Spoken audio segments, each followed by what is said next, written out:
Hello! Today I want to talk to you about 3 tools that I learned about while completing my PhD in Instructional Design and Technology at the University of Cincinnati.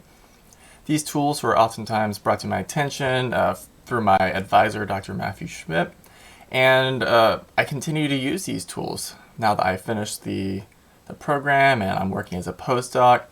The 3 tools that I'm going to talk to you about today has probably saved me hundreds of hours of work, and it makes writing and the academic process so much easier. So I'm hoping that you will learn something and that these tools will also be useful for you. So the first tool I'm going to talk to you about today is Zotero, and more specifically Zotero for Google Docs.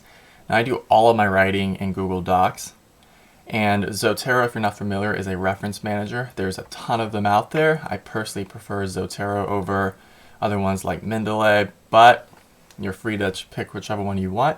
What's cool about Zotero for Google Docs is that you can quickly add in your references and update them and refresh your bibliography or references pages with absolute ease. So what I've done here is I've prepared a quick snippet into a Google Doc. This is just some work from a draft that I was previously putting together for a manuscript.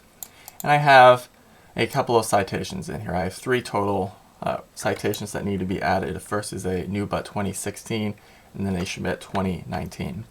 So I'm going to highlight that, get rid of it, and by hitting Zotero, add and edit citation, what I can do is just type in the citation that I'm wanting to include,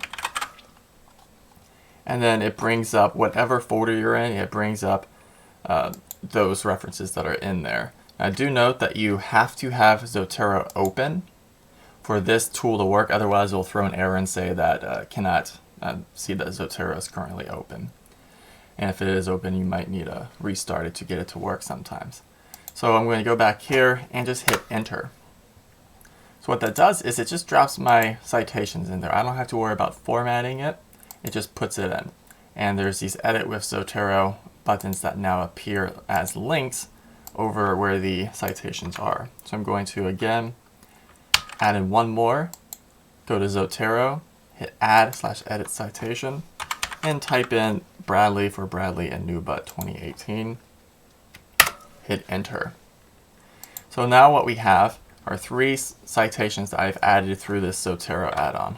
If I wanted to add maybe a references page, what I could simply do is go to Zotero and hit add/edit bibliography. It'll take a second depending on how many references you have, and what it does is it adds all of these already formatted and good to go. It just saves you so much time, and it's especially powerful if you needed to add a reference or if you have to delete references. Maybe you submitted a document, you got some feedback from a reviewer that you needed to delete a couple of references for being dated. You could go through, delete that reference, and it will automatically allow you to update your bibliography and save you a lot of time. So what is also super cool about this is, personally, I know that my work is oftentimes interdisciplinary with intersections between education and computer science. So I've submitted my work to education journals, and oftentimes I find myself submitting to IEEE journals. So if you find yourself in a similar position, what you can do is you can click on Document Preferences, and it gives you all these different citation styles. Typically, I'm working in APA, but if I were submitting to an IEEE journal, they use a completely different format. And all I have to do is click on this, hit OK, and it updates it, and it changes the numbers, and it updates the bibliography as well. So that has literally saved me dozens of hours alone for individual papers, where I prepared it for one format, and then as I went along, I got the feeling that the paper was better suited for a different journal and a different kind of field. So highly recommend using Zotero as a reference manager, and definitely add in the Google Doc manager. So the second tool that I want to talk to you about is one called Greenshot. And Greenshot is just a way of quickly taking screenshots. It doesn't, like, you can take screenshots with a variety of keyboard commands, but what's powerful about Greenshot is it allows you to kind of edit, export, and do it all in one quick function. So I'm preparing a quick figure over here that I have mocked up in Figma, and if I wanted to include that, I could simply hit the print screen button, and it gives you this ability to select and drag your area that you want to include. And I could just highlight it and then let go of the mouse, and it gives you these options that you can upload it, you can save it, copy to clipboard, open it in an image editor. There's all these different things you can do. You can even print it if you wanted to. What I'm going to do is hit copy to clipboard. Gives you a notification to let you know that it was copied. And I'll go back to my document.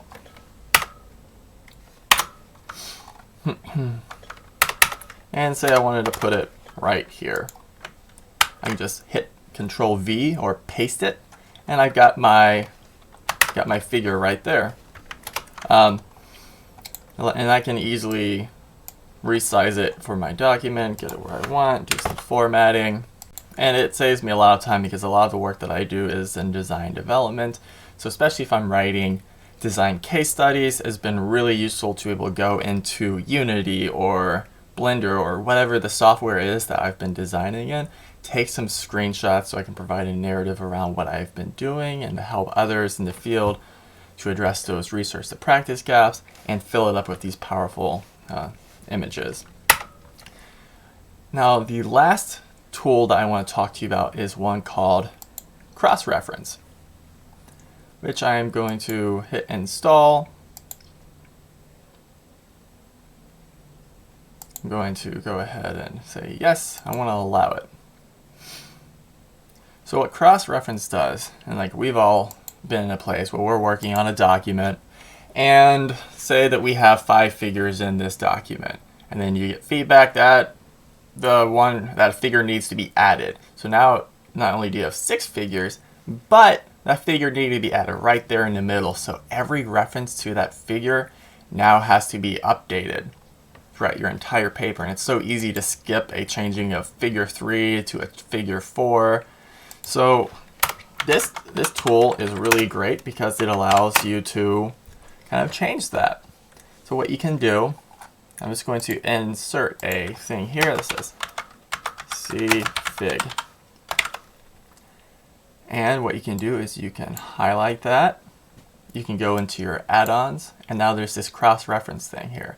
And I'm going to go ahead and hit configure references. And what it does is it brings up these different options of references that you could have within your document. So the first one it shows you is label and references, but what I want to use is a figure. There's this up and down arrow icon that's here. If you click on that, it will bring us some of the other options. Now this is also really great for tables. Same problem with figures. Sometimes you get feedback and you need to add or delete a table midway through your document, and every reference that you have in that document is off by 1, and you have to go through, and it's so easy to miss one of those. So in this case, I'm going to click on figure. Now what it does is it brings up these labels and these references that you can edit, and it gives you these hashtag codes, and these hashtag codes are the way that the document is able to reference the different figures that you're referring to, which I'll explain more in a moment. But what's really powerful about this is it also gives you the ability to make customizations. So in this case, using this before, I've already changed the F to be capitalized because I know in APA that the figure is capitalized, and I've italicized it. And I've already upper or capitalized here and put it in uppercase for the F as well. So there's nothing that I need to change here. So what I'm going to do is just highlight this figure. But I also want you to take note that for the label, which is what would it be going here underneath the figure, it is 5 characters. It's the hashtag and then the 5 characters FIGUR, and it will always be 5. So if it's table, it's TABLE. And then for the reference within the text, where you might see the C figure 3, is hashtag FIG or hashtag TAB if it's a table. But I'm going to go ahead and hit save and apply. And what I'll do first is I'll start with the label. What I'm going to do is just highlight that and hit Control K to insert a link. And what you can do is simply insert the hashtag FIGUR. And then what separates it from other figures is you have to give it a name. So I'm going to call it underscore EEG and hit apply. And then I'm going to go back to the reference, make it a link, paste it in again, but knowing that this is the reference in text, it's only going to be 3 characters, FIG, and then I will again underscore EEG, and that's how it knows that this in-text reference matches up to that figure label, and then I'll hit apply.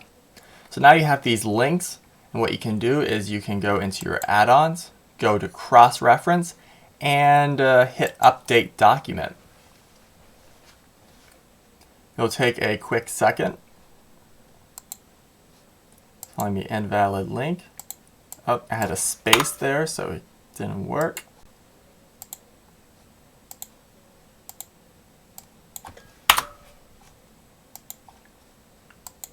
Make sure there's no spaces, and then you hit Update Document.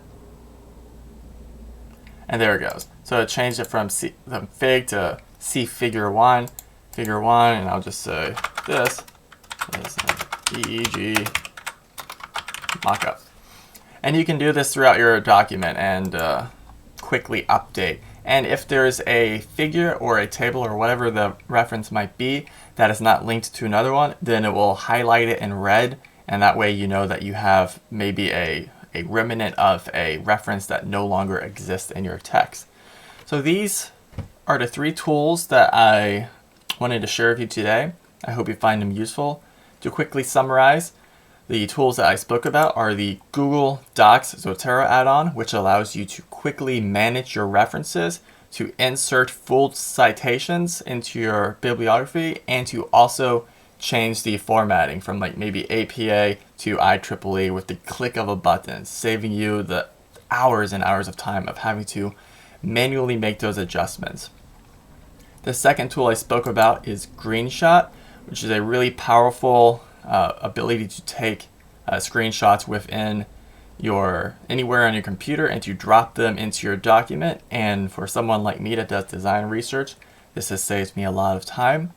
And then the last tool is Crossreference, which is again another Google Doc add-on that allows you to update and manage those figures or those tables and to make sure that all of the labels are correct. And if you have to make revisions midway through a draft, it will save you hours of having to go through and make those adjustments. So thanks for watching. I hope you found these tools useful and that they can save you some time as well.